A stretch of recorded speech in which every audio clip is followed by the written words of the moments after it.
You should pay her. Yeah, what are your thoughts with NBC putting her out? Like, just even interviewing her behind. I think they're just as grubby for what they done to R. Kelly and then give Jay Z a fluff ball interview. Where's Gail? Where's Gail? Why Gail ain't got no interview for the Carters?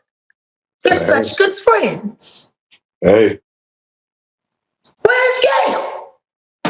What, she's trying to keep the bread away from Oprah before she passed out on the Ozempic again? I don't know. Where is this? Yeah, she just had a birthday. He's like, and her birthday. Okay. Tell her to take her ass to a dance party with Beyonce. Go the fuck on. Now, almost mesmerized America into bringing that trap queen into the White House to run us in the ground. Trap queen. That's all she is. She a trap queen. I'm gonna call it like it is. Almost. Now, wait, hold on, Jack. Blue Ivy Mufasa's out right now, and Blue Ivy's there. Should we just like? Is it not a lot of people watching it? You sure that wasn't just a screening party? Check it. I mean, usually something of that magnitude. It got beat by Sonic. By Sonic. And Moana 2 is whooping ass. Right behind it. Do you feel that's nepotism at its finest once again? I feel like they always knew it was a mediocre film, but they thought that the prestige to the Carters was going to make it happen. They didn't know the Titanic was about to hit the berg. Did you watch it, Jet? For what? For the singing lessons, Jack. For the singing lessons. I think they should just watch my content. So, ain't nothing to learn there. So, Jay, I got to ask you. There's a movement going on right now. # Free Diddy. It's gaining steam. It's gaining a lot of steam right now. Wow. Yeah, I guess people are just kind of like they're missing the parties. They're missing something. What are your thoughts when you see a Free Diddy # going? I'm gonna tell you this. God bless him. God bless every last one of them. Be blessed. It's just, it's unfortunate, that people are longing for all of that abuse and all of them pharmaceuticals and all of that unconsented this and D.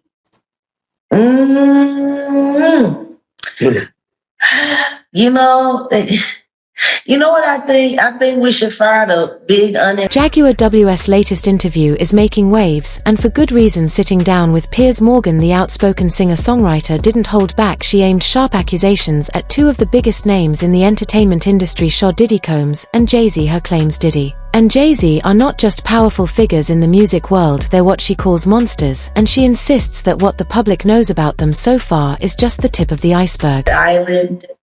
And everybody that wants to free Diddy, we put them right there on that island, and then we take Diddy and we put them there and let them loose. And let them have Diddy. And we call it Diddy Land. And you like it, you're going over there with you. Wait, so that'll show you all the love he has to give. But Jack, does a part of you not feel bad for Sean Carter or Sean Combs at all?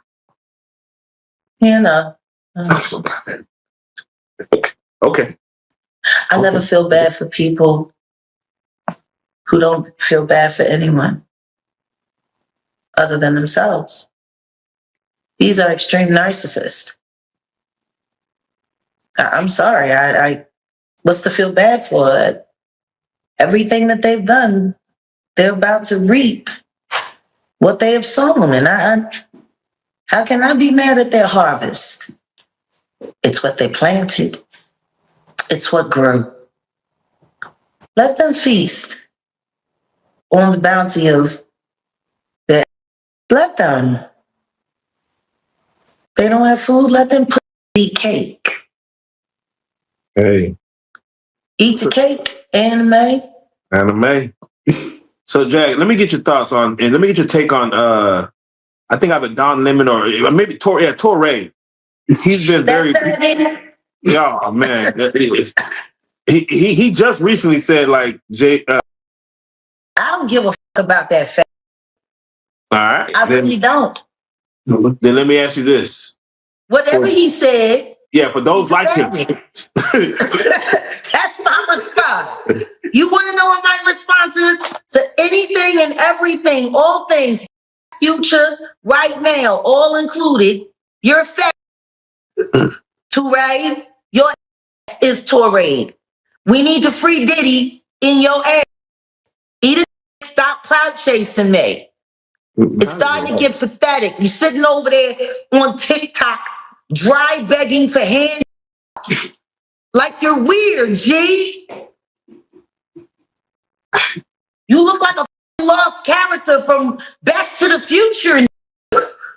You're like the nigga Christopher Lloyd with no originality.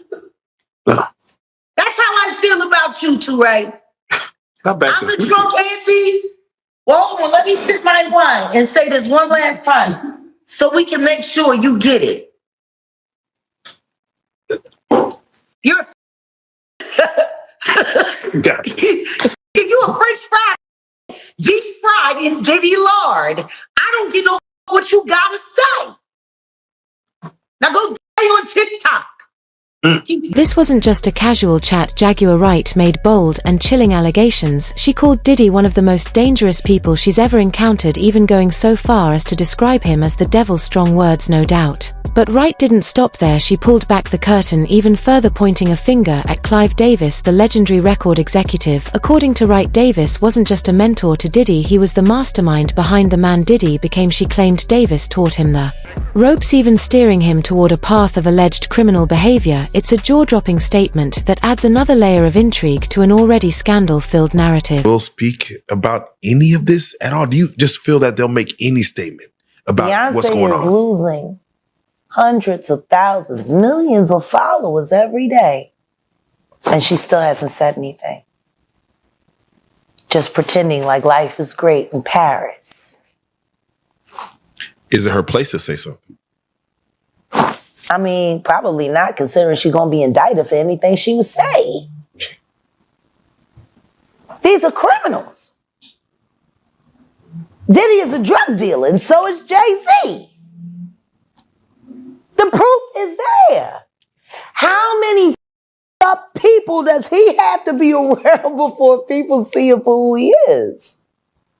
It seems like these artists are trying to run away from their past. Diddy changed his name multiple times to say, that's not me. I'm trying to move beyond Diddy. I'm Love now. It seems like Jay Z would try to run away from his past. Calling that nigga Love and anything that he did love. Brother Love. What kind of love? Baby oil love. Baby love. Baby love. Explicit love. Hey! They never thought that hip hop would take it this far. Oh man, it's different now. These lyrics are all hitting different right now. All the people talking about fathers, all kinds of stuff. So let's just start with Piers Morgan, because there's a headline that went out that was very powerful that people are running with, where it just says Jay Z is the real monster. Now, before you speak on it, to even get to Piers Morgan, can you explain how that took place and why even take that interview to go forward? Well, excuse me. Bless us. I can't say that I sought it out because I didn't. Truth is we didn't see it coming. But I have to credit Odell. Shout out Odeezy. My love. I have to credit him because since we've combined and joined forces and become a hell of an investigative journalism team. See, I'm the content, I'm the passion, I'm the voice. I'm also the brain, but I do too much by myself. That's the brain. That's the administrator. That's the bloodhound.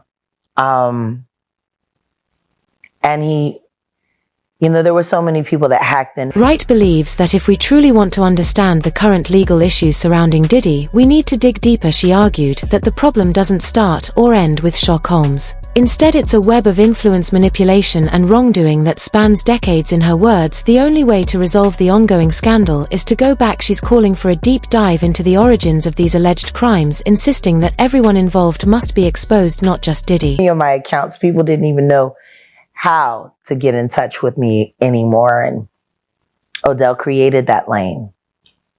And they reached out to him. Piers Morgan's producers called him directly. And we talked about it briefly, and I said, we have to do it. We have to. Because the one thing I know about Piers Morgan is he is smart prey. And not only is he smart prey, he is a great conductor of information. He also vets things viciously. And I want to thank you for that. Because if my word is good enough to make it through Piers Morgan's firewall of please don't sue me, then I guess he just vetted me for every ounce of real life content on this blue couch. We thank you for that. Do you feel that Piers Morgan allowed you to get, because you only have so many minutes. I know you don't know exactly how the show is going to be structured. Yeah. Did you get what you want to say out? And was there more for you to say? Of course, there's more to say. I'll never have enough to say. Right. There will never be enough screen time for me to say. But what I will say is, I'm grateful for the questions he asked. I'm grateful for the time he gave me to answer. And I pray that I was able to hit everything that needed to be hit for the public. How did you feel about Vlad going after you? I loved it. I saw the lineup immediately. Right. Especially when I saw the lawyer, Ariel, kid that came after. Right. What Pierce did was brilliant journalism. Right. He created a beef without there being one.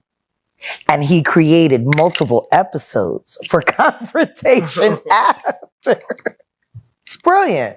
It is, Vlad has said, you're a conspiracy theorist. Yeah. He has never wanted you on a show. He has Ever. never reached out to you. You know what? Hold up. Drum roll. Where do I find that receipt? Oh, we got, is there? On the email. Let me check. Yeah, there's receipts? No, it's on your YouTube, right? Yeah. Oh, So yeah. let me go over here to my baby's channel, Set in the West. Shout out to Shout out Set to in the West, West. running the numbers up. Go there for all the exclusive. You know, it's so funny. I love bigging his channel up. Yeah. I love it. I do. I love it. I love having a man that not only do I agree with his content, but it's great. And I can be like, ooh, my man over there doing, get over there. I love to see something from scratch turning up, going from Right. I mean, it's already. What makes these claims even more interesting is that Jaguar Wright isn't alone in her suspicions about Clive Davis's influence. Sudge Knight, the former record executive currently serving time in prison, has also made similar allegations. In an interview with News Nation, Knight claimed that Davis, along with Andre Harrell and Russell Simmons, played a role in shaping Diddy. According to Knight, these men abused Diddy and set him on a path to prey on others. If true, these allegations paint a picture of a cycle of exploitation that has rippled through the music industry for years. Tonight, Jay Z's attorney, Alex Spiro, is pushing to get a judge to dismiss the rape lawsuit against his client, citing an NBC News exclusive that found inconsistencies with the accuser's account. We expect Mr. Carter to be fully cleared of all of this in the coming days.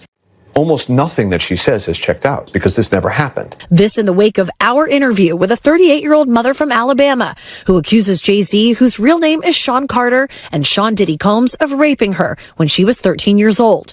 She asked us not to reveal her identity. What made you want to come forward? Because I think that I've been quiet long enough. She says that she might have some facts wrong, but that she says the incident happened. What do you say to that?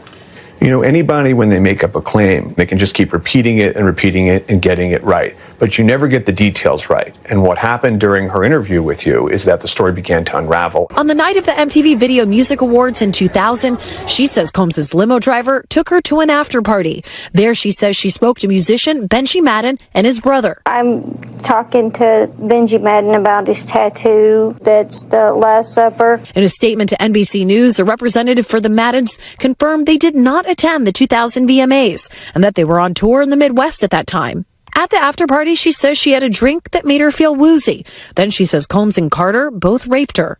She says she ran to a gas station where she called her father, who picked her up. We rode home in silence. She didn't ask me what happened. In an interview with NBC News, her father said he could not corroborate her story. I feel like I would remember that, and I don't, he said. The woman revealed to us that she has autism and previously suffered a head injury. In a follow-up phone interview, we asked her about the contradictions, and she said that she stands by her statements. This woman is standing by her story. It happened over 20 years ago. Maybe her memory is hazy. Maybe her father doesn't remember that night.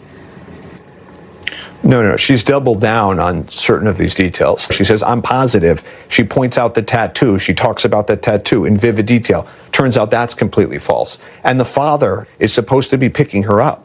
10-hour drive, round trip to pick her up in the middle of the night.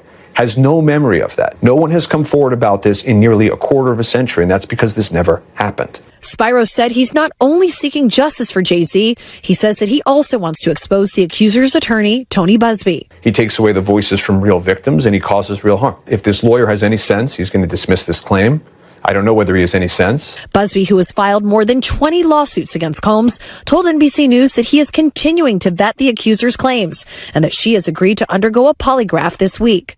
Jaguar Wright brought all of this up during her October 3rd appearance on Pier Morgan Uncensored. She wasn't alone. Joining her were DJ Vlad, the host of Vlad TV, and attorney Ariel Mitchell-Kidd, who is representing one of Diddy's accusers. Together they dissected the troubling allegations against Diddy and the broader implications for the entertainment industry. Wright didn't mince words. She accused Jay Z of staying silent during Diddy's scandal, which she saw as a form of complicity, according to her.